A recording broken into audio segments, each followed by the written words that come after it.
Sudhindraji, Mahesh, Arunji, and all the distinguished audience. You have a brilliant lawyer, you have an honest bureaucrat, and then you have somebody who is just here because of the accident of birth. So please bear with me.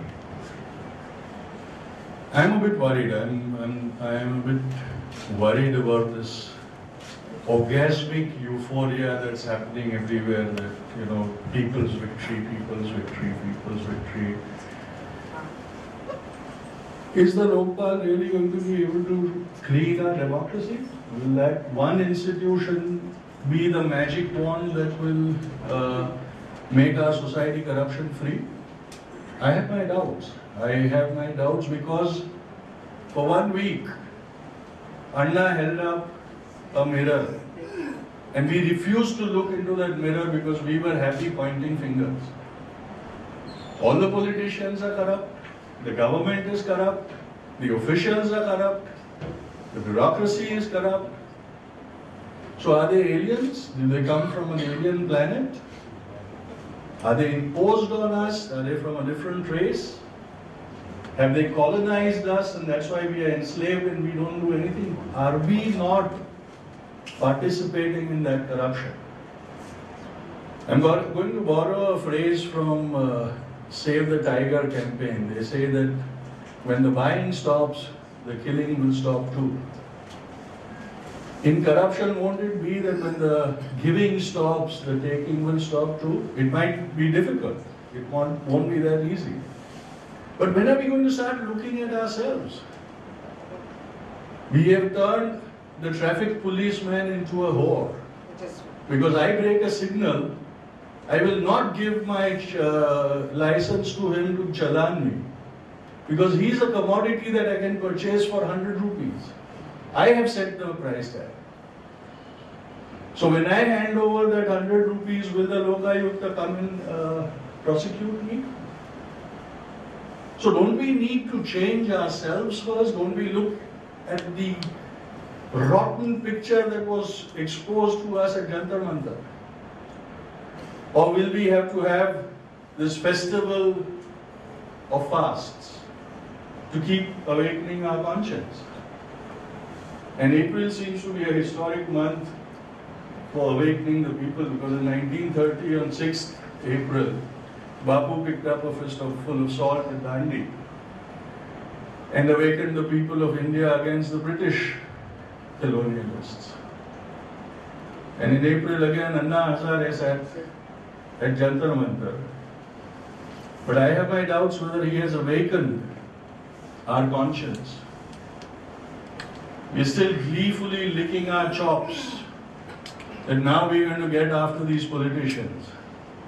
But do we have the right? Do we have the moral authority to do that? I'll go back to the biblical saying which said that only those who have a pure soul should cast the first stone. Do we have that purity within ourselves? When are we going to ask those questions? When are we going to introspect as a society?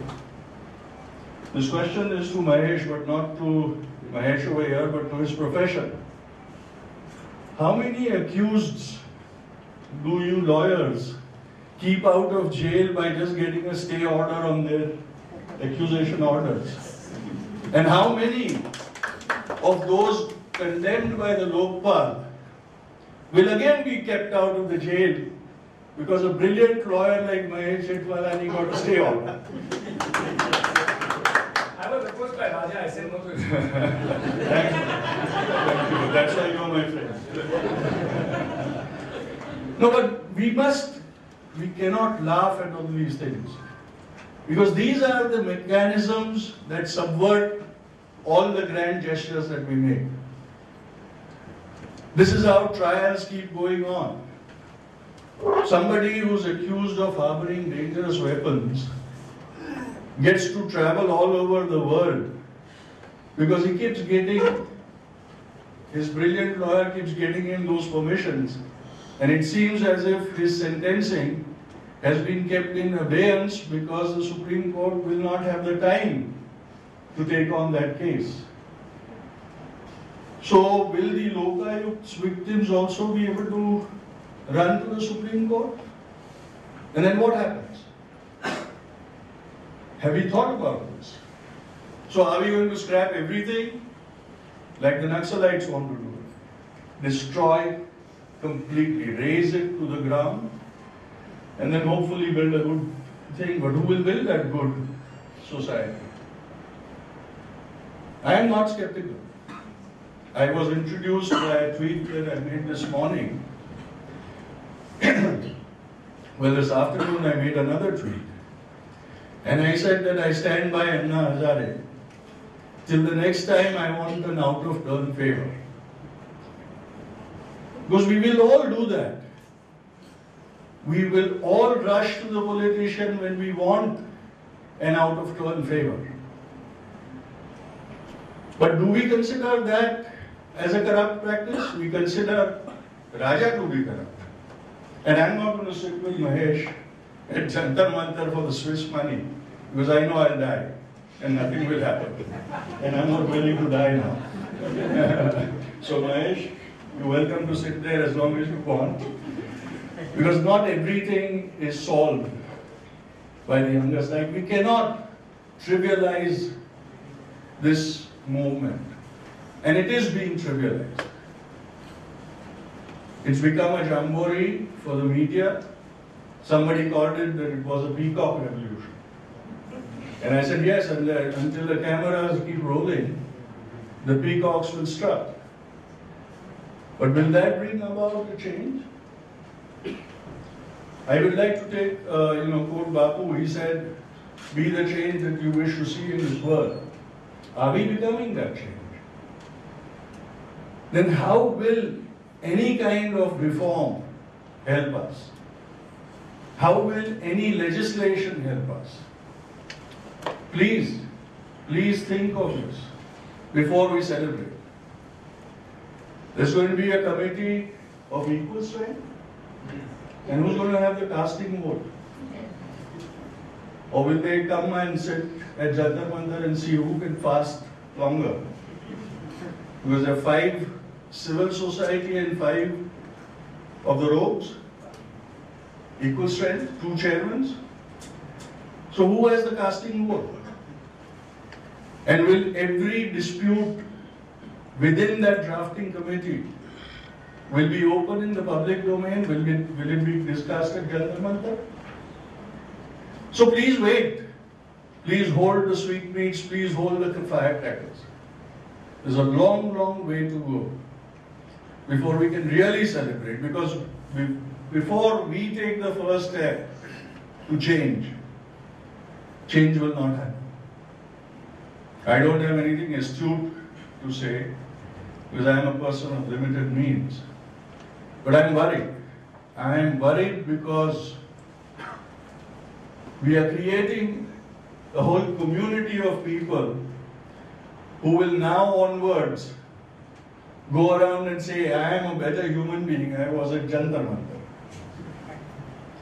Jantar Mantar will turn into the holy Ganges, which purifies you of all your sins. But everybody who was dancing at Jantar Mantar, morally having the right to be there, were they really pure while they were pointing their fingers? And what happens to that? Doesn't that corrupt the whole process? We must start asking these questions to ourselves first, and then to the government, then to the politicians. We have to introspect as a society. ये हमें करना होगा और हम पछताएंगे, क्योंकि कुछ नहीं होगा, वो चलता रहेगा, चोरों का मेला भी लगता रहेगा. And who will benefit? I'm very happy that Bapu had said, talking about corruption in public affairs and things, he said that the time will come when people will stone people wearing the Gandhi cap. The time almost came, but thanks to Anna, the Gandhi cap has been purified again. Let us keep it purified. Let us not corrupt it any further. And if we claim कि मैं अन्ना, so let us be as pure and honest as Anna. Thank you very much.